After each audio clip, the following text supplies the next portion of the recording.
Hi friends, പുതിയ ഒരു ഡിലേക്ക് എല്ലാവർക്കും സ്വാഗതം. അപ്പോൾ ഇന്നത്തെ വീഡിയോ ഇന്ത്യൻ എയർഫോഴ്സിൽ നിന്നും പുതിയൊരു റിക്രൂട്ട്മെൻറ്റ് വന്നിരിക്കുകയാണ്. അതായത് യൂണിഫോം ജോലിയാണ് വന്നിരിക്കുന്നത്. അപ്പോൾ ഈ ഒരു റിക്രൂട്ട്മെൻറ്റിൻ്റെ കൂടുതൽ ഡീറ്റെയിൽസിലേക്ക് നമ്മൾ ഇന്നത്തെ ഈ വീഡിയോ നോക്കാൻ പോകുന്നത്. അപ്പോൾ നിങ്ങളാരും വീഡിയോ അവസാനം വരെ കാണുക. അപ്പോൾ ഇന്ത്യൻ എയർഫോഴ്സിലേക്ക് ഒരു ജോലി ആഗ്രഹിക്കുന്നവരാണ് നിങ്ങളെങ്കിൽ തീർച്ചയായിട്ടും ഈ ഒരു അവസരം ഉപയോഗപ്പെടുത്തുക. അതുപോലെ തന്നെ നിങ്ങളുടെ ഫ്രണ്ട്സ് ആരെങ്കിലും ഇന്ത്യൻ എയർഫോഴ്സിലേക്ക് ഒരു ജോലി ആഗ്രഹിക്കുന്നുണ്ടെങ്കിൽ ഈ ഒരു വീഡിയോ അവരിലേക്കും ഷെയർ ചെയ്തെടുക്കുക. ഇത്തരത്തിലുള്ള കൂടുതൽ വീഡിയോകൾക്കായി ചാനൽ സബ്സ്ക്രൈബ് ചെയ്യാത്തവർ സബ്സ്ക്രൈബ് ചെയ്യുക. സബ്സ്ക്രിപ്ഷൻ വരുന്ന ബെല്ലൈക്കനിൽ ഓൾ എനേബിൾ ചെയ്താൽ മാത്രമായിരിക്കും ഇത്തരത്തിലുള്ള കൂടുതൽ വീഡിയോസ് നിങ്ങളുടെ ഫോണിൽ നോട്ടിഫിക്കേഷൻ ലഭിക്കുകയുള്ളൂ. അതുപോലെ തന്നെ നമ്മുടെ ടെലിഗ്രാം വാട്സാപ്പ് ഗ്രൂപ്പിലേക്ക് ജോയിൻ ചെയ്യാൻ ആഗ്രഹിക്കുന്നുണ്ടെങ്കിൽ ജോയിൻ ചെയ്യുക. ലിങ്ക് താഴെ ഡിസ്ക്രിപ്ഷൻ ബോക്സിൽ ഉണ്ടായിരിക്കുന്നതാണ്. നമുക്ക് കാര്യത്തിലേക്ക് കടക്കാം. ഇന്ത്യൻ എയർഫോഴ്സിലേക്കുള്ള 2026 ജൂലൈ ബാച്ചിലേക്കുള്ള അഫ്കാറ്റ് എൻട്രിയുടെ നോട്ടിഫിക്കേഷനാണ് നിലവിൽ ഇന്ത്യൻ എയർഫോഴ്സ് പബ്ലിഷ് ചെയ്തിരിക്കുന്നത്. ഇതിലേക്ക് മെയിൽസിനും അതുപോലെ തന്നെ ഫീമെയിൽസിനും ഒരുപോലെ അപേക്ഷിക്കാൻ സാധിക്കുന്നതാണ്. നിലവിൽ 3 ബ്രാഞ്ചിലേക്കുള്ള റിക്രൂട്ട്മെൻറ്റാണ് വന്നിരിക്കുന്നത്. Flying branch, ground duty technical, അതുപോലെ തന്നെ ഗ്രൗണ്ട് ഡ്യൂട്ടി നോൺ ടെക്നിക്കൽ തുടങ്ങിയ 3 ബ്രാഞ്ചിലേക്കുള്ള റിക്രൂട്ട്മെൻറ്റാണ് വന്നിരിക്കുന്നത്. ഗ്രൗണ്ട് ഡ്യൂട്ടി ടെക്നിക്കൽ ബ്രാഞ്ചിന് കീഴിൽ ഇലക്ട്രോണിക്സ് അതുപോലെ തന്നെ മെക്കാനിക്കൽ ബ്രാഞ്ചുകൾ വരുന്നുണ്ട്. അതുപോലെ തന്നെ നോൺ ടെക്നിക്കൽ ബ്രാഞ്ചിൻ്റെ കീഴിൽ weapon system branch, administration branch, accounts branch, logistics branch, metrology branch, education branch തുടങ്ങിയ ബ്രാഞ്ചുകൾ നോൺ ടെക്നിക്കലിൻ്റെ കീഴിലും വരുന്നുണ്ട്.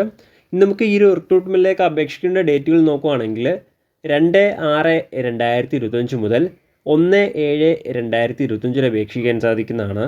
അപേക്ഷിക്കാൻ ആഗ്രഹിക്കുന്നവർ ലാസ്റ്റ് പാർട്ട് അപേക്ഷിക്കുക. ഇനി നമുക്ക് റിക്രൂട്ട്മെൻറ്റ് മറ്റ് ഡീറ്റെയിൽസ് നോക്കാം. ആദ്യം സാലറി നോക്കുകയാണെങ്കിൽ സ്റ്റാർട്ടിങ് 56,100 രൂപ മുതലാണ് 1,77,500 രൂപ വരെ സാലറി ലഭിക്കാവുന്ന പോസ്റ്റാണ്. കൂടാതെ മറ്റ് അലവൻസ് കാര്യങ്ങളെല്ലാം ലഭിക്കുന്നതാണ്. ഇനി അടുത്ത വേക്കൻസി നോക്കുകയാണെങ്കിൽ അഫ്കാറ്റ് എൻട്രി വഴി ഫ്ലൈയിങ് ബ്രാഞ്ചിലേക്ക് ആകെ 3 വേക്കൻസിയാണ് നിലവിൽ റിപ്പോർട്ട് ചെയ്തിരിക്കുന്നത്. ഗ്രൗണ്ട് ഡ്യൂട്ടി ടെക്നിക്കൽ പോസ്റ്റിലേക്ക് 156 വേക്കൻസി, ഗ്രൗണ്ട് ഡ്യൂട്ടി നോൺ ടെക്നിക്കലിലേക്ക് 125 വേക്കൻസി. ഇങ്ങനെയാണ് ഓരോ ബ്രാഞ്ച് വൈസ് വേക്കൻസി റിപ്പോർട്ട് ചെയ്തിരിക്കുന്നത്. അതുപോലെ തന്നെ NCC എൻട്രി വഴിയാണ് നിങ്ങൾ അപ്ലൈ ചെയ്യുന്നതെങ്കിൽ CDSE അതായത് കമ്പൈൻഡ് ഡിഫൻസ് സർവീസ് എക്സാമിനേഷൻ്റെ 10% വേക്കൻസിയും അഫ്കാറ്റ് എൻട്രിയുടെ 10% വേക്കൻസിയും NCC എൻട്രി വഴി ലഭിക്കുന്നതാണ്. അടുത്ത ഓരോ ബ്രാഞ്ചിലേക്കും അപേക്ഷിക്കാനുള്ള എലിജിബിലിറ്റി ക്രൈറ്റീരിയ നോക്കുകയാണെങ്കിൽ ആദ്യം ഫ്ലൈയിങ് ബ്രാഞ്ച് നോക്കാം. 20 വയസ്സിനും 24 വയസ്സിനും ഇടയിലുള്ളവർക്കാണ് അപേക്ഷിക്കാൻ സാധിക്കുക. 1 ജൂലൈ 2026 ഈ ഒരു ഡേറ്റ് അടിസ്ഥാനമാക്കിയിട്ടാണ് 20 വയസ്സും അതുപോലെ തന്നെ 24 വയസ്സും കണക്കാക്കപ്പെടുക. 2 ജൂലൈ 2002നും 1 ജൂലൈ 2006നും ഈ ഒരു ഡേറ്റ് ഓഫ് ബർത്തിലും ഈ ഒരു ഡേറ്റ് ഓഫ് ബർത്തിൽ കീഴിലും ജനിച്ചവർക്കാണ് ഫ്ലൈയിങ് ബ്രാഞ്ചിലേക്ക് അപേക്ഷിക്കാൻ സാധിക്കുക. അതുപോലെ തന്നെ കൊമേഴ്ഷ്യൽ പൈലറ്റ് ലൈസൻസ് ഉള്ളവർക്ക് ഏജ് റിലാക്സേഷൻ ലഭിക്കുന്നതാണ്. അവർക്ക് 26 വയസ്സ് വരെ അപേക്ഷിക്കാൻ സാധിക്കുന്നതാണ്. അവർക്ക് അപേക്ഷിക്കാനുള്ള കൃത്യമായിട്ടുള്ള ഡേറ്റ് ഓഫ് ബർത്ത് നോക്കുകയാണെങ്കിൽ 2 ജൂലൈ 2000നും 1 ജൂലൈ 2006നും ഈ ഒരു ഡേറ്റ് ഓഫ് ബർത്തിലും ഈ ഒരു ഡേറ്റ് ഓഫ് ബർത്തിൽക്കിടയിലും ജനിച്ചവർക്കാണ് അപേക്ഷിക്കാൻ സാധിക്കുക. ഇനി അടുത്ത ഫ്ലൈയിങ് ബ്രാഞ്ചിലേക്ക് അപേക്ഷിക്കാനുള്ള എഡ്യൂക്കേഷൻ ക്വാളിഫിക്കേഷൻ നോക്കുകയാണെങ്കിൽ ഡിഗ്രി പാസ്സായിട്ടുള്ളവർക്ക് അപേക്ഷിക്കാൻ സാധിക്കുന്നതാണ്. 3 വർഷത്തെ ഡിഗ്രി ഏതൊരു വിഷയത്തിൽ പാസ്സായിട്ടുള്ളവർക്കും അപേക്ഷിക്കാൻ സാധിക്കുന്നതാണ്. കൂടാതെ നിർബന്ധമായിട്ടും 60% മാർക്ക് ഉണ്ടായിരിക്കേണ്ടതാണ്. എന്നാൽ മാത്രമായിരിക്കും അപേക്ഷിക്കാൻ സാധിക്കുകയുള്ളൂ. അല്ലെങ്കിൽ BE BTech പഠിച്ച് പാസ്സായിട്ടുള്ളവർക്കും അപേക്ഷിക്കാൻ സാധിക്കുന്നതാണ്. 60% മാർക്ക് മിനിമം ഉണ്ടായിരുന്നാൽ മതി. കൂടാതെ 10ാം ക്ലാസ്സിലും അല്ലെങ്കിൽ +2 ലെവലിൽ മാത്സും അതുപോലെ തന്നെ ഫിസിക്സും പഠിച്ചിരിക്കേണ്ടതാണ്. 50% മാർക്ക് അഗ്രിഗേറ്റ് ഉണ്ടായിരിക്കേണ്ടതാണ്. എന്നാൽ മാത്രമായിരിക്കും അപേക്ഷിക്കാൻ സാധിക്കുകയുള്ളൂ. ഇനി അടുത്ത ഗ്രൗണ്ട് ഡ്യൂട്ടി ടെക്നിക്കൽ ബ്രാഞ്ചിലേക്കാണ് നിങ്ങൾ അപ്ലൈ ചെയ്യുന്നതെങ്കിൽ 20 വയസ്സിനും 26 വയസ്സിനും ഇടയിലുള്ളവർക്കാണ് അപേക്ഷിക്കാൻ സാധിക്കുക. 1 ജൂലൈ 2026 ഈ ഒരു ഡേറ്റ് അടിസ്ഥാനമാക്കിയിട്ടാണ് 20 വയസ്സും അതുപോലെ തന്നെ 26 വയസ്സും കണക്കാക്കപ്പെടുക. അപേക്ഷിക്കാനുള്ള കൃത്യമായിട്ടുള്ള ഡേറ്റ് ഓഫ് ബർത്ത് നോക്കുകയാണെങ്കിൽ 2 ജൂലൈ 2000നും 1 ജൂലൈ 2006നും ഈ ഒരു ഡേറ്റ് ഓഫ് ബർത്തിലും ഈ ഒരു ഡേറ്റ് ഓഫ് ബർത്തിൽക്കിടയിലും ജനിച്ചവർക്കാണ് അപേക്ഷിക്കാൻ സാധിക്കുക. ഇനി അടുത്ത അപേക്ഷിക്കാനുള്ള എഡ്യൂക്കേഷൻ ക്വാളിഫിക്കേഷൻ നോക്കുകയാണെങ്കിൽ 4 വർഷത്തെ ഡിഗ്രി ഉള്ളവർക്കാണ് അപേക്ഷിക്കാൻ സാധിക്കുക. അല്ലെങ്കിൽ ഇൻ്റഗ്രേറ്റഡ് പോസ്റ്റ് ഗ്രാജുവേഷൻ ഉള്ളവർക്കാണ് അപേക്ഷിക്കാൻ സാധിക്കുക. അതിന് കൃത്യമായിട്ടുള്ള സബ്ജക്റ്റുകളും പറയുന്നുണ്ട്. ഇലക്ട്രോണിക്സിലേക്ക് സെപ്പറേറ്റ് സബ്ജക്റ്റുകളും അതുപോലെ തന്നെ മെക്കാനിക്കലിലേക്കും സെപ്പറേറ്റ് സബ്ജക്റ്റുകളാണ് പറയുന്നത്. അപ്പോൾ ഇതിലേതെങ്കിലും ഒരു സബ്ജക്റ്റിൽ 4 വർഷത്തെ ഗ്രാജുവേഷന് അല്ലെങ്കിൽ ഇൻ്റഗ്രേറ്റഡ് പോസ്റ്റ് ഗ്രാജുവേഷൻ ഉണ്ടെങ്കിൽ അപേക്ഷിക്കാൻ സാധിക്കുന്നതാണ്. അതുപോലെ തന്നെ നിർബന്ധമായിട്ടും +2 മാത്സും അതുപോലെ തന്നെ ഫിസിക്സും പഠിച്ചിരിക്കേണ്ടതാണ്. 50% മാർക്ക് മിനിമം ഉണ്ടായിരിക്കേണ്ടതാണ്. എന്നാൽ മാത്രമായിരിക്കും അപേക്ഷിക്കാൻ സാധിക്കുകയുള്ളൂ. ഇനി അടുത്ത ഗ്രൗണ്ട് ഡ്യൂട്ടി നോൺ ടെക്നിക്കൽ ബ്രാഞ്ചിലേക്ക് നോക്കുകയാണെങ്കിൽ അപേക്ഷിക്കാനുള്ള ഏജ് ലിമിറ്റ് 20 വയസ്സിനും 26 വയസ്സിനും ഉള്ളവർക്കാണ് അപേക്ഷിക്കാൻ സാധിക്കുക. 1 ജൂലൈ 2026 ഈ ഒരു ഡേറ്റ് അടിസ്ഥാനമാക്കിയിട്ടാണ് 20 വയസ്സും അതുപോലെ തന്നെ 26 വയസ്സും കണക്കാക്കപ്പെടുക. അപേക്ഷിക്കാനുള്ള കൃത്യമായിട്ടുള്ള ഡേറ്റ് ഓഫ് ബർത്ത് നോക്കുകയാണെങ്കിൽ 2 ജൂലൈ 2000-നും 1 ജൂലൈ 2006-നും ഈ ഒരു ഡേറ്റ് ഓഫ് ബർത്തിലും ഈ ഒരു ഡേറ്റ് ഓഫ് ബർത്തിൽക്കിടയിലും ജനിച്ചവർക്കാണ് അപേക്ഷിക്കാൻ സാധിക്കുക. ഇനി അടുത്ത അപേക്ഷിക്കാനുള്ള എഡ്യൂക്കേഷൻ ക്വാളിഫിക്കേഷൻ നോക്കുകയാണെങ്കിൽ ഓരോ ബ്രാഞ്ച് വൈസ് നോക്കാം. വെപ്പൺ സിസ്റ്റം ബ്രാഞ്ചിലേക്കാണ് അപ്ലൈ ചെയ്യുന്നതെങ്കിൽ +2 മാത്സ് അതുപോലെ തന്നെ ഫിസിക്സ് 50% മാർക്കോടുകൂടി പാസ്സായിരിക്കേണ്ടതാണ്. കൂടാതെ 3 വർഷത്തെ ഡിഗ്രി ഏതൊരു വിഷയത്തിൽ പാസ്സായിട്ടുള്ളവർക്കും അപേക്ഷിക്കാൻ സാധിക്കുന്നതാണ്. 60% മാർക്ക് മിനിമം ഉണ്ടായിരിക്കേണ്ടതാണ്. അല്ലെങ്കിൽ BE BTech 4 വർഷത്തെ BE BTech 60% മാർക്കോടുകൂടി പാസ്സായിട്ടുണ്ടെങ്കിലും ഈ ഒരു പോസ്റ്റിലേക്ക് അപേക്ഷിക്കാൻ സാധിക്കുന്നതാണ്. ഇനി അടുത്ത അഡ്മിനിസ്ട്രേഷൻ ബ്രാഞ്ചിലേക്ക് അപേക്ഷിക്കാനുള്ള എഡ്യൂക്കേഷൻ ക്വാളിഫിക്കേഷൻ നോക്കുകയാണെങ്കിൽ +2 പാസ്സായിരിക്കേണ്ടതാണ്. കൂടാതെ ഡിഗ്രിയും പാസ്സായിരിക്കേണ്ടതാണ്. 3 വർഷത്തെ ഡിഗ്രി 60% മാർക്കോടുകൂടി പാസ്സായിട്ടുണ്ടെങ്കിൽ ഈ ഒരു പോസ്റ്റിലേക്ക് അപേക്ഷിക്കാൻ സാധിക്കുന്നതാണ്. ഇനി അടുത്ത അക്കൗണ്ട്സ് ബ്രാഞ്ചിലേക്ക് നോക്കുകയാണെങ്കിൽ +2 പാസ്സായിരിക്കേണ്ടതാണ്. കൂടാതെ ഗ്രാജുവേഷൻ 60% മാർക്കോടുകൂടി പാസ്സായിട്ടുണ്ടെങ്കിൽ അപേക്ഷിക്കാൻ സാധിക്കുന്നതാണ്.